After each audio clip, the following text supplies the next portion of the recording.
Hi friends, இது Wednesday morning. காலையில் நேரமாக எழுந்தாச்சு. கொஞ்சம் பேட்டர்ன் ஒர்க்கு போட வேண்டிய வேலையெல்லாம் இருந்துச்சு. ஏன்னா நிலன் எழுந்துட்டான் அப்படின்னா இந்த மாதிரி வேலையெல்லாம் பார்க்கவே முடியாது. ஸோ அதனால் அவன் எந்திரிக்கக்குள்ளேயே இந்த மாதிரி வேலையெல்லாம் முடிச்சிருவேன். பாப்பாவோட ஸ்நாக்ஸ்க்காக ஆரஞ்சு பழம் பேக் பண்ணிவிட்டு இன்னொன்றில் நட்ஸ் பேக் பண்ணியிருந்தேன். பொரியலுக்காக பீன்ஸ் மட்டும் ஃபஸ்ட்டு வாஷ் பண்ணி எடுத்து வச்சிட்டேன். காலையில் பிரேக்ஃபாஸ்ட்டுக்கு சத்து மாவு கஞ்சி தான் ரெடி பண்ணியிருந்தேன். ஆல்ரெடி ஒரு vlog-ஓட ஷேர் பண்ணியிருக்கேன். லிங்க் அட்டாச் பண்ணுறேன், தேவைப்படுறவங்க செக் பண்ணி பாருங்கள். ஹஸ்பண்டுக்கு மட்டும் சேமியா பண்ணியிருந்தேன்.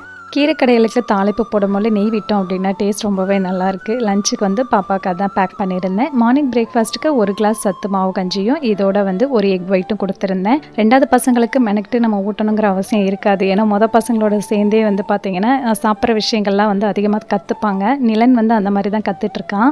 இந்த டைம் ஹெர்பல் பாத் பவுடர் 2 கிலோவுக்கு ரெடி பண்ணியிருந்தேன். ஸோ அதனால் பெரிய பேக் பேக் பண்ணி வச்சுட்டு அதுக்கப்புறம் சின்ன பாக்ஸ்லேயும் ஸ்டோர் பண்ணி வச்சுட்டேன். அதே மாதிரி மல்லிப்பொடியும் பார்த்தீங்கன்னா ஃப்ரெஷ்ஷாக வர மல்லியை தான் அரைச்சி ஸ்டோர் பண்ணுவேன்.